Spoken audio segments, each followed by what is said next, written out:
If you've ever had the desire to incorporate more beans into your diet, but you feel like they taste like dirt and broken dreams, this soup may help to change your mind.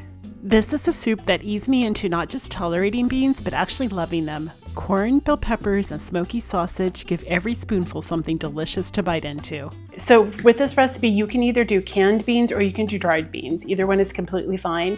If you're using canned beans, you just want to make sure that you rinse them really well and then strain them. You can cook the dried beans either on the stove top, you can do it in a crock pot, but this is my favorite way, an Instant Pot, because basically I can get it set up and I can walk away for 2 to 3 hours and be getting all kinds of stuff done in the meantime.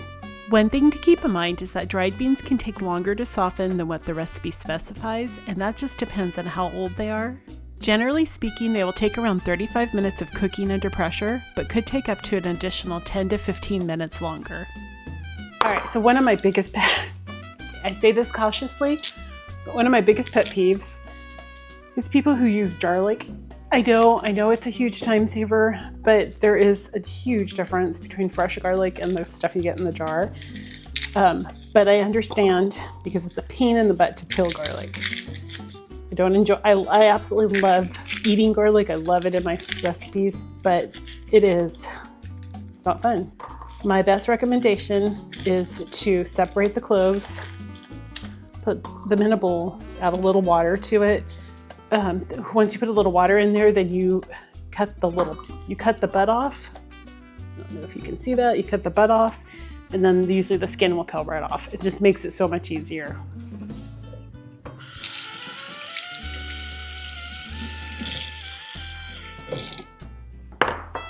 So you cut the butt off, and then it peels right off.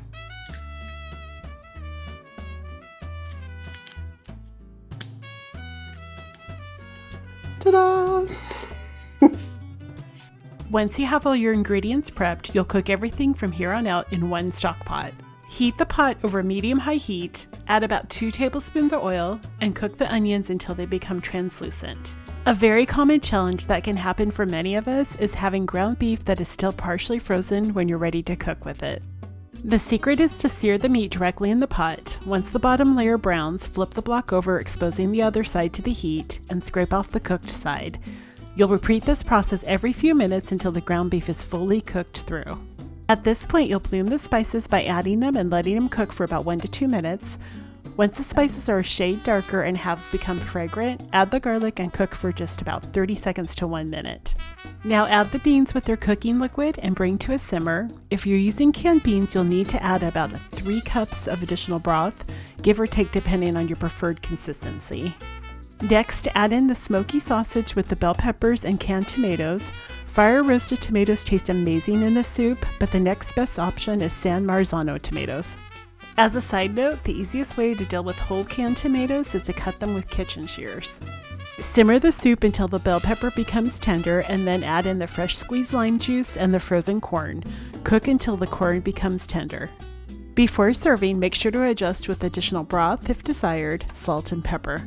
I love this soup garnished with sour cream, green onions, avocado, and corn chips. For more recipes like this and for weekly inspiration, make sure to head on over to thefedupfoodie.com and sign up for my newsletter where I share recipes and tips in helping to make cooking from scratch approachable.